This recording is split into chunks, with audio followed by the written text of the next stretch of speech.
우리에게 주시는 말씀은 누가복음 15장 18절에서 24절까지 말씀입니다. 자, 교독하겠습니다. 제가 먼저 읽겠습니다. 내가 일어나 아버지께 가서 이르기를 아버지 내가 하늘과 아버지께 죄를 지었사오니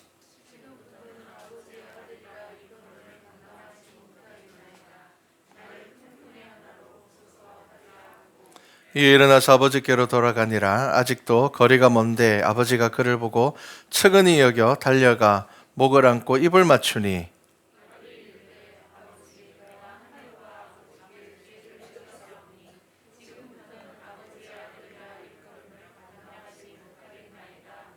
아버지는 종들에게 이르되 제일 좋은 옷을 내어다가 입히고 손에 가락지를 끼우고 발에 신을 신기라.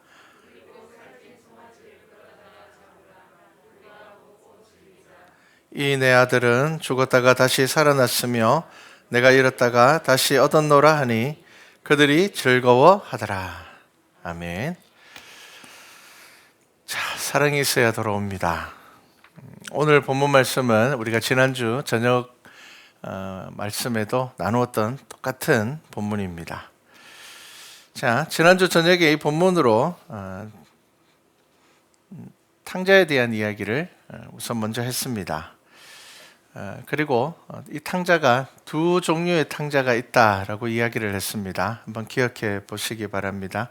첫 번째는 아버지와 늘 함께 있는 탕자입니다. 그리고 두 번째는 이제 그 아버지로부터 받은 감사와 은혜를 모르고 이제 아버지로부터 떠나버린 탕자입니다. 자, 아버지 밑에 있다고 해서 자녀였느냐? 둘째 아들은 그렇지 않았습니다. 둘째 아들은 아버지 밑에 있으면서도 무슨 생각했습니까? 빨리 아버지 유산 받아서 아버지 모르는 곳에 가서 즐겁게 살았으면 좋겠다. 둘째 아들은 아버지와 함께 있을 때도 자녀이기보다는 탕자였습니다. 아버지의 유산 때문에 아버지에게 순종적이었던 사람이었을지도 모릅니다. 하여간 아버지 밑에 있었을 때도 이 둘째 아들은 이미 그 마음은 아버지를 떠난 탕자였습니다. 자, 그리고 이제 아버지로부터 유산을 달라고 해서 떠나서 살 때 이제 본격적인 탕자의 삶을 살게 됩니다. 자, 그러면 탕자가 무엇인지 우리가 정의해 봐야 됩니다. 탕자가 뭐겠습니까? 자, 아버지 사랑을 받으면서도 그게 사랑인 줄 모르는 사람입니다. 그렇죠? 그리고 또 하나는 그 아버지 때문에, 그 아버지의 사랑 때문에, 아버지의 자녀이기 때문에 누리는 모든 것이 이게 감사인 줄을 모르는 사람, 바로 그 사람이 탕자입니다. 자, 여러분, 교회에서 열심히 교회를 다니고 예배를 드리고 출석한다고 해서 우리가 다 주의 자녀가 아니다, 그렇게 말씀을 드렸습니다. 누가 주의 자녀입니까? 하나님의 사랑을 알아야 됩니다. 내가 오늘 와서 예배 드리는 것, 내가 오늘 주님 앞에 나와서 말씀을 듣고 그리고 또 말씀으로 살아갈 수 있는 한 주간의 삶을 얻게 되는 거, 이거 다 은혜이구나. 이거 정말 감사할 일이구나. 여러분, 이것을 알아야지, 이것을 매 순간 깨달아야지 저와 여러분은 주의 자녀로 살아가고 있는 겁니다. 그래서 하나님의 사랑이 진심으로 고백되어지는가? 정말 내 마음 가운데 감사가 있는가? 그냥 습관적으로 감사합니다. 우리가 은혜라는 찬양을 부르면서도 그래, 하나님의 은혜죠. 여기서 끝나는 것이 아니라 정말 나의 삶의 모든 순간순간들이, 살아왔던 모든 것들이 하나님의 은혜입니다 라고 고백할 수 있는 마음이 우리 안에 있을 때에 우리는 자녀로서의 삶을 살아가고 있는 겁니다. 여러분, 회개가 어디에서 오겠습니까?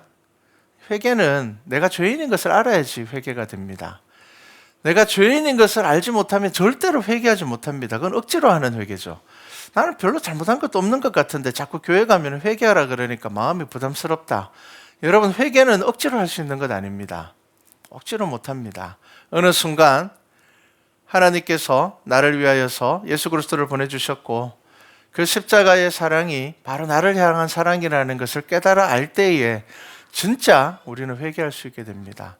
그래서 회개할 때에는 왠지 모르지만 눈물이 나고 왠지 모르지만 하염없는 애통이 내 속에 있는 것입니다. 하나님 앞에 나의 죄를 이야기하는 겁니다. 이전까지는 이게 죄라고 생각하지 않았는데 내가 하나님의 사랑을 깨닫는 순간 그것이 죄라는 것을 알게 되는 겁니다. 그래서 여러분, 십자가의 사랑이 나를 향한 사랑인 것을 알아야지 여러분, 우리는 자녀로 살아갈 수 있습니다. 교회 다니지 않는 사람들도 십자가 이야기 다 압니다. 하지만 그들은 십자가를 봐도 아무런 감동이 없습니다. 왜 그렇습니까? 그 십자가가 나의 십자가가 아니기 때문입니다. 그 십자가가 나와 상관 있는 십자가가 아니기 때문입니다. 성도는 무엇입니까? 여러분, 이 십자가를 볼 때마다 저 십자가에 예수님께서 나를 위하여서 달려 죽으셨구나. 여러분, 그것이 느껴지고 그것이 고백되어지는 것이 바로 성도입니다. 우리가 십자가의 사랑을 안다면, 그 십자가를 안다면 우리의 모든 삶에 있어서 마음의 자세가 달라질 겁니다. 우리가 어제 성탄절을 지났습니다. 여러분, 십자가를 안다면 성탄절에 예수님 없는 파티를 즐길 수는 없습니다. 성탄절은 파티를 하기 위한 핑계가 될 뿐입니다. 성도만이 성탄절을 예수 그리스도의 이름 안에서 즐거워하고 기뻐할 수 있는 겁니다. 우리 사춘기 자녀를 키우는 가정에는 이맘때가 되면은 신경전이 생깁니다. 모든 가정이 마찬가지입니다. 뭡니까? 성탄절 됐는데 아이가 성탄절이니까 놀러 가겠다는 겁니다. 연말이니까 친구들하고 같이 놀아야 되겠다는 겁니다. 속에서 천불이 나죠. 왜 그렇습니까? 성탄절에는 교회를 가야죠. 당연히 예수님의 생일인데 예수님께서 이 땅에 오심을 우리가 기억하고 다시 오실 예수님을 기다리는 날인데 교회는 없는 성탄절을 즐기겠다 그러니까 천불이 나죠. 심지어 미국 같은 경우에는 이 성탄절에 마약 파티를 하는 이들이 넘쳐난다고 합니다. 여러분, 잘 보셔야 됩니다. 왜 그럴까? 왜 그럴까요? 아이들만 그런 건 아닙니다. 많은 사람들이 들뜬 분위기를 좋아합니다. 재밌는 거, 뭔가 막 즐겁고 뭔가 새로운 일들을 막 하게 되면은 재밌습니다. 좋습니다. 사람들은 파티를 즐깁니다. 왜냐하면 삶에 즐거운 일이 없기 때문입니다. 그래서 사람들이 그렇게 이야기하죠. 술 좋아하는 사람들에게 술 왜 먹느냐 그러면 이 재미라도 없으면 어떻게 사냐, 그렇게 이야기를 합니다. 맞습니다. 그 재미라도 없으면 어떻게 삽니까? 근데 여러분, 성도는 무엇입니까? 경건과 거룩에 대한 즐거움과 기쁨을 아는 사람입니다. 그걸 모르기 때문에 그렇습니다. 그나마 건강한 취미생활을 하는 사람들은 다행이죠. 하나님의 자녀가 된다는 것은 무엇입니까? 여러분, 경건과 거룩이 세상 그 무엇보다 즐거워야 됩니다. 경건과 거룩이 세상 그 무엇보다 즐겁기 위해서 무엇이 필요합니까? 바로 저 십자가가 나의 십자가가 되는 것입니다.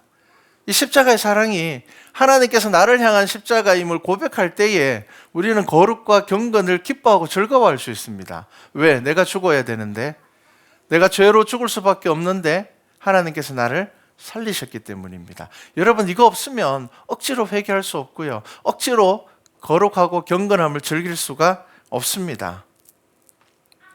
아이들과 이야기하면은 답답할 때가 많죠. 아이들에게 이야기하면 아이들은 뭐라고 이야기를 합니까? 다 안다고 이야기합니다. 엄마, 나도 다 알아. 압니다. 아이들도 알고 있어요. 그런데 아이들이 알고 있는 것은 무엇입니까? 지식적으로, 머리로 알고 있는 겁니다. 근데 어른들이 지금 이야기하는 건 어떻게 알기를 원하는 겁니까? 마음으로 알기를 원하는 거예요. 그러니까 대화가 힘들죠. 아이는 안다고 그러고 부모는 뭐라고 이야기합니까? 너 진짜 아는 거 아닌 것 같은데. 네, 이렇게 되는 겁니다. 근데 여러분 아셔야 돼요. 가슴으로 아는 것은 경험이 필요합니다. 가슴으로 아는 것은 시간이 필요해요. 우리 어른들도 우리 자녀들의 나이 때 가슴으로 알기가 쉽지 않았을 겁니다. 신앙을 하니까 깨닫게 됩니다. 다 새로워집니다. 부모님께서 나를 그렇게 사랑하셨구나. 시간이라는 게 정말 소중하구나. 이 시간이 한번 지나가면은 다시 돌이킬 수 없구나. 그래서 어른들은 내가 그때 조금 더 열심히 했으면 좋았을 텐데, 내가 그때 그 일을 좀 했으면 좋았을 텐데 나는 왜 그때 그 생각을 못했을까? 그러한 답답함이 있다 보니까 자녀들에게 시간의 소중함들에 대하여서, 사람에 대한 소중함에 대해서 그리고 하나님을 아는 이 믿음의 소중함에 대해서 그들이 깨달아 알기를 원하지만 참 어렵습니다. 여러분, 진짜 소중한 것을 소중한 것으로 깨닫는 것에는 많은 시간이 필요합니다. 여러분, 이것을 우리가 알고 우리가 자녀를 대해야 되고, 우리가 이것을 알고 하나님을 알지 못하는 사람들을 대해야 됩니다. 세상은 점점 쾌락을 좋아하게 됩니다. 그것은 옛날이나 지금이나 똑같습니다. 사회적 분위기가 경건보다는 즐거움을 사모하는 분위기가 되어가고 있습니다. 특히나 술의 문제는 정말 많은 고민을 하게 만듭니다. 많은 사람들이 과학적인 이유를 들이대면서 야, 요즘처럼 과학적인 시대에 야, 하나님을 믿는 게 뭐냐, 종교가 뭐냐, 그렇게 이야기를 합니다. 그러면서도 그렇게 과학적인 이야기를 하는 사람들이 과학적으로, 의학적으로 마시지 말라는 술은 정말 좋아합니다. 참 이상하죠. 과학적인 것을 이유로 야, 요즘 하나님이 어디 있어, 이 과학적인 시대에 라고 이야기를 하면서 정작 과학이나 의학적으로 하지 말라라고 이야기를 하는 것은 쉽게 합니다. 간과 뇌를 손상시키는 가장 큰 주범이 술과 담배입니다. 이거는 명백한 증거가 이미 나와 있습니다. 그래서 담배 가벼 보면은 그런 그림들이 있죠. 폐암에 걸리거나 여러 가지 그런 조금 징그러운 사진들도 붙여놓습니다. 자, 그럼에도 별로 중요하지 않다고 생각을 합니다. 여러분, 의학에서 정하는 음주의 기준이, 과도한 음주의 기준이 얼마인지 아십니까? 한번 들어보십시오. 남자는 일주일에 소주 3병을 마시면 알코올 중독입니다. 진료할 필요도 없다고 합니다. 여자는 소주 2병을 마시면 중독입니다. 왜냐하면 간의 기능이 달라서 그렇다고 합니다. 남자의 간의 크기와 여자의 간의 크기와 이런 기능들이 달라서 이 정도 마시면 무조건 알코올 중독으로 봐야 된다고 합니다. 2010년을 기점으로 40대 미만의 알코올 의존증 환자, 알코올 중독자입니다. 급격히 증가하고 있습니다. 그래서 19세에서 29세의 알코올 중독자가 2010년을 기준으로 그전에는 1.6%였습니다. 알코올 중독자들이. 그런데 2010년을 기준으로 넘어가면서 6.4%로 2배 이상 급격하게 지금 증가하고 있는 상황입니다. 그리고 30대에서도 38%가 알코올 중독자였는데 7.5%로 급격하게 2배 이상 지금 급증하고 있습니다. 이게 아주 심각한 문제인데 왜 심각한 문제인가 하면요. 지금 2010년도를 지나면서 이제 조사를 했잖아요. 50대가 지나면 2030년입니다. 2030년이 지나면 지금 20대에서 40대까지 술을 즐기는 사람들에게 아주 심각한 질병이 나타날 것이기 때문입니다. 그렇게 지금 내다보고 있습니다. 그러니까 지금은 괜찮아요. 지금은 건강하기 때문에, 젊기 때문에 마셔도 괜찮아요. 그런데 어떤 문제가 생긴다고요?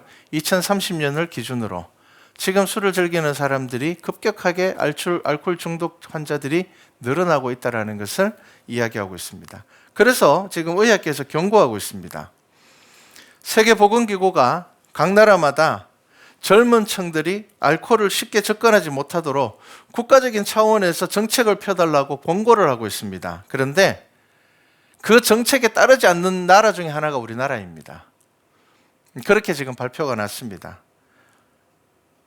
한국은 그러한 정책을 펴지 않는 국가로 분류가 되어 있습니다. 그래서 젊은 연예인들이 TV에 나와서 술을 권합니다. 마치 술을 마시는 것이 어른이 되는 기준인 것처럼 인식하게 만들어버렸습니다. 여러분, 어른이 된다는 것은 술, 담배를 자유롭게 하는 게 어른이 아닙니다. 생각이 깊어지고 마음이 깊어지는 것이 어른입니다. 세상을 바라보는 눈이 바뀌고 세상을 바라볼 때의 마음이 바뀌는 것이 어른입니다. 그런데 우리나라는 분위기가 술을 마시고 담배를 하게 되면 어른이 되는 것처럼 그런 분위기가 되어버렸습니다. 그리고 주말에는 당연히 술을 마셔야 되는 것처럼 이것이 그냥 일상생활의 어떤 패턴인 것처럼 만들어버린 것이 우리나라의 문화라고 합니다. 외국에는 10대 아이들이 좋아하는 연예인들은 술 광고를 못 찍도록 법으로 금지시켜놨습니다. 왜냐하면 10대 아이들이 좋아하는 스타들, 아이돌들이 술을 마시면 아이들이 따라 먹기 때문에 그걸 법으로 아예 금지시켜 놔버립니다. 그리고 어떤 나라는 TV에서 술 광고 자체를 못하도록 만들어 놓은 나라도 있습니다. 그리고 또 어떤 나라는 저녁 10시 이후에만 술 광고를 할 수 있도록 하고 있습니다. 아주 엄격하게 통제를 하고 있어요. 그런데 우리나라는 이게 이상하게 별것 아닌 것처럼 이렇게 되어버리다 보니까 2010년을 기준으로 알코올 중독자들이 급하게 지금 2배 이상씩 막 불어나고 있는 상황인데 사회적으로 그것을 대처하지 않고 있고 오히려 그게 별거 아닌 것처럼 그렇게 권하는 나라가 되어버렸습니다. 그러니까 우리는 이런 말을 하죠. 하루에 술 한두 잔은 약이다 이런 말을 하죠. 최근 의학계에서는 절대로 술 마시지 말라고 이야기를 합니다. 왜 그런 줄 압니까? 뇌의 손상이 시작되면은 술을 마셔도 취하지 않는 것처럼 느낀다고 합니다. 다르게 이야기를 하면은 우리가 야, 나 주량이 늘었어 라고 이야기를 하죠. 주량이 는 게 아니라 뇌의 손상이 시작되었다라는 신호랍니다. 그러니까 나 옛날에는 소주 한 병 마셨는데 요즘 2병 마셔도 괜찮아. 이게 술이 는 것이 아니라 뇌 손상이 시작되어서 그것을 느끼지 못하게 된다는 겁니다. 그래서 의학계에서 경고를 하고 있습니다. 제가 왜 이야기를 합니까? 탕자가 떠난 이유가 무엇이었습니까? 마음껏 즐기기 위해서입니다. 자, 탕자가 유산을 챙겨서 내가 사업을 한번 해보고 싶다. 그렇게 떠난 게 아닙니다. 허랑방탕하면서 낭비를 했습니다. 그런데 여러분, 탕자가 낭비한 것은 돈입니까? 아닙니다. 탕자가 낭비한 것은 아버지의 사랑입니다. 여러분, 이거 아셔야 됩니다. 탕자가 낭비한 것은 돈이 아니고 아버지의 사랑을 낭비했고요. 아버지의 은혜를 낭비한 겁니다. 둥지 안에 있는 새들이 종종 둥지에서 떨어져서 죽습니다. 가만히 있으면은 가장 안전하지만 답답하거든요. 둥지 보면 그 조그마한 둥지에 새끼 새가 여러 마리가 조밀조밀하게 붙어 있습니다. 그러다 보니까 답답합니다. 그리고 또 어미가 먹이를 줄 때 빠지지 않고 다 주거든요. 어미새가 새끼 새의 소리만 들어도 배가 고픈 소리인지 배가 부른 소리인지 안답니다. 그래서 빠지지 않고 다 준대요. 그런데 더 먹으려고 하는 애가 몸부림치다가 둥지 밖으로 떨어진다고 합니다. 어미가 열심히 먹이를 물어다 주고 배설물을 치우고 그렇게 하고 있음에도 불구하고 새끼는 더 답답하고 그래서 때로는 욕심을 내다 보면 떨어져서 죽게 된다고 합니다. 우리 모두가 탕자일 때가 있습니다.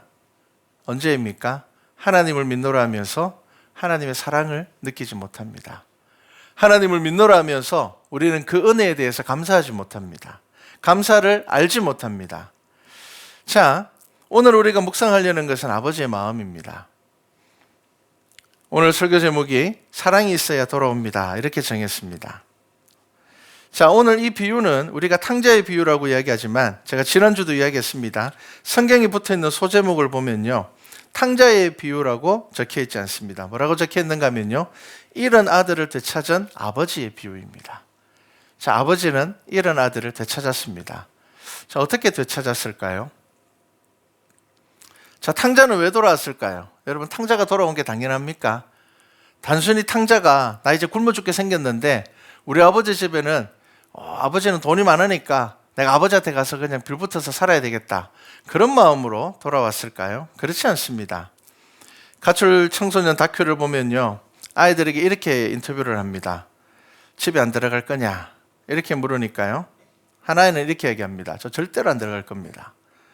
왜 안 들어갈 건데? 왜 안 들어가냐? 너 지금 길에서 이렇게 고생하고 춥고 야, 밥도 막 굶고 막 이틀씩 애들이 굶고 그러더라고요. 그러면서 뭐 성매매를 하고 막 이래요.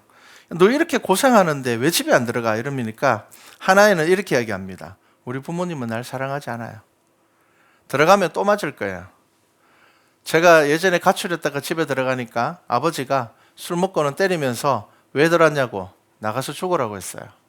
저는 절대로 집에 안 들어가요. 그렇게 이야기를 합니다. 그런데 한 아이에게는 너 집에 안 들어가고 싶냐 그러니까 들어가고 싶어요. 그렇게 이야기를 해요. 그래서 똑같은 질문을 합니다. 왜? 그러니까 아빠는 나를 때리지만 엄마는 나를 사랑해줘요. 엄마 때문에 들어가고 싶다는 거예요. 사실 너무 힘들어요. 그런데 용기가 나지 않는다는 겁니다. 엄마한테 너무 많이 잘못해서 들어갈 용기가 나지 않아요. 그렇게 이야기를 합니다. 여러분, 아버지이기 때문에 자녀가 당연히 돌아오는 것 아닙니다. 탕자가 왜 돌아갔겠습니까? 자녀를 사랑하는 아버지였기 때문에 탕자가 돌아온 겁니다. 이 비유의 제목이 잃어버린 아들을 되찾은 아버지의 비유예요. 자, 잃어버린 아들을 아버지가 어떻게 되찾았습니까? 사랑으로 되찾은 거예요. 사랑으로 되찾은 겁니다. 여러분, 사랑은 무엇입니까? 인내하고 기다리는 겁니다. 여러분, 사랑만큼 인내를 필요로 하는 것 없습니다. 오죽하면 하나님께서 예수 그리스도를 이 땅에 보내셔서 십자가의 죽으심으로 우리를 구원하시려고 하셨겠습니까? 여러분, 사랑은 절대로 쉽게 얻어지지 않습니다. 그걸 아셔야 됩니다. 자, 오늘 비유에서 우리는 아버지의 인내를 봐야 됩니다. 아버지의 인내가 얼마나 큽니까? 죽지도 않았는데 부모에게 유산을 달라고 합니다, 아들이. 그런데 그 아들에게 유산을 줬습니다. 그리고는 아버지는 어떻게 했다고요? 매일 아들이 돌아오기를 기다리고 있는 겁니다. 이해가 가지 않죠? 왜 유산 줘가지고 나가게 만들어 놓고는 기다릴까? 아들을 너무 사랑하기에 아들의 문제를 알고 있습니다. 죽지도 않은 아버지에게 유산을 달라고 할 만큼 어긋나 있었습니다. 아버지의 사랑을 이해하지 못하고 있습니다. 그리고 아버지를 통하여서 누리고 있는 은혜도 알지 못하고 있습니다. 분명히 유산을 주면은 관리도 안 되고 어쩌면 이 유산으로 인하여서 죽을지도 모릅니다, 아들은. 하지만 아버지는 아들에게 유산을 주었습니다. 왜 줘놓고, 왜 보내놓고 기다릴까? 부모만이 이 마음을 압니다. 보냈지만 돌아오기를 바라는 이 마음, 자녀들은 모를 겁니다. 부모는 그냥 돌아오기만을 기다리는 게 아닙니다. 변화되어서 깨닫고 돌아오기를 원하고 있는 겁니다. 우리 부모님들도 그렇죠. 자녀들 휴대폰 사주면은 밤낮으로 뭐 할지 알죠? 입을 뒤집어 쓰고 폰하고 자는 척하고 그러니까 다 알고 있죠. 그러면서도 부모님이 사주죠. 왜 사줍니까? 깨닫고 어른이 되기를 바라는 겁니다. 그래도 저 시기를 지나면 괜찮아지겠지. 그래도 언젠가는 경험해야 될 거 깨달아서 알게 되겠지. 여러분, 이게 부모의 마음입니다. 밖에 나가서 뭘 하는지 모르지만 집에 오면 따뜻한 밥을 차려주는 그 부모의 마음을 아이들은 모릅니다. 그런데 우리도 자녀였을 때 몰랐습니다. 우리가 자녀를 키우면서 그 밥 한 끼를 준비하면서 부모의 마음을 아는 겁니다. 우리 부모님도 이런 마음이었겠지. 어느 자녀가 강도를 저질렀습니다. 부모는 모릅니다.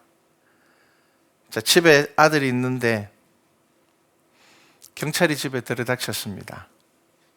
경찰이 그 어머니에게 이야기합니다. 당신 아들이 어제 강도를 저질렀습니다. 어느 집에 들어가서 사람을 죽이지는 않았지만 사람을 해하고 강도짓을 저질렀습니다. 라고 이야기를 했습니다.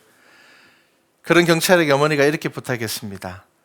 밥 한 끼만 차려줘서 먹이고 난 다음에 데려가면 안 되겠습니까? 이제 교도소 들어가면 제대로 밥 못 먹을 텐데, 이제 교도소 들어가면 언제 나올지 모르기 때문에 밥 못 먹을 텐데 지금 잡아가지 말고 조금만 기다려주면 내가 우리 자녀에게 따뜻한 밥 한 그릇 차려주고 내가 보낼 테니까 그렇게 해주면 안 되겠느냐. 여러분, 이게 부모의 마음입니다. 여러분, 이게 부모의 사랑입니다. 여러분, 즐거움과 쾌락을 즐깁니다. 사람들은 그렇습니다.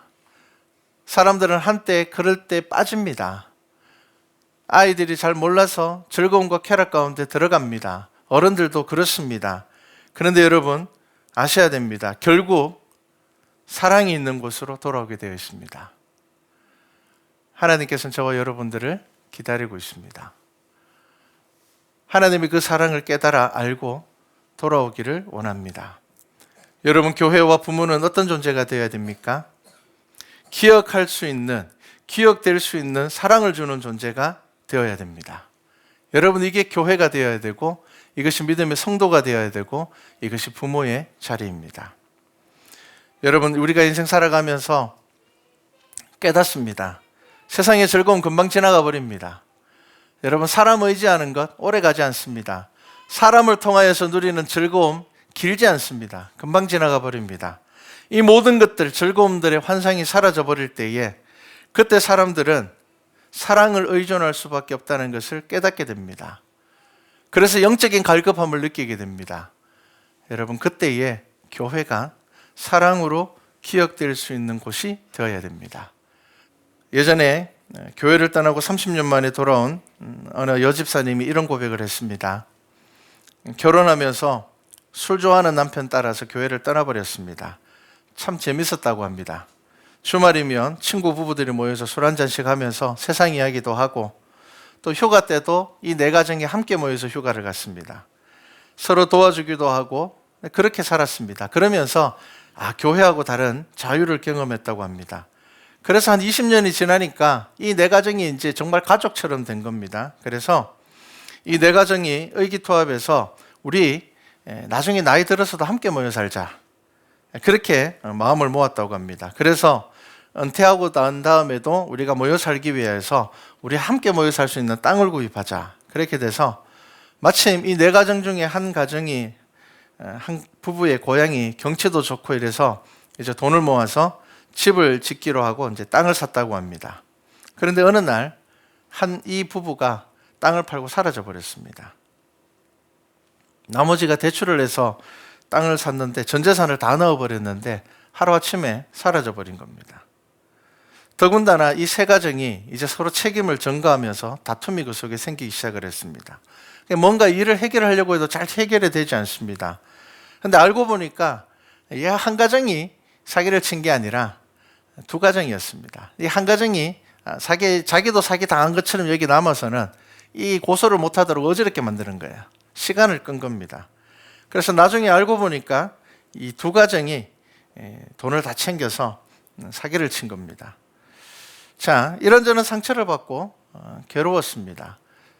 자그마치 20년이라는 시간을 넘게 함께 가족처럼 지내왔는데 이런 일이 생겨버렸습니다. 자, 그런데 그때 그가 기억했던 것이 괴롭고 힘들 때에 함께 기도하던 신앙의 교제를 나누던 친구들이 생각이 났다고 합니다. 교회 친구들. 자, 그래서 이제 50이 넘어서 스스로 교회를 찾아왔습니다. 그러면서 이야기를 합니다.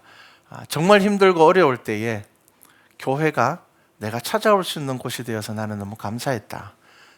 살다 보면은 인간관계가 끝까지 좋게 갈 수도 있습니다. 다 그렇지는 않습니다. 그런데 이분에게 있어서는 그런 고백이 되더라고요.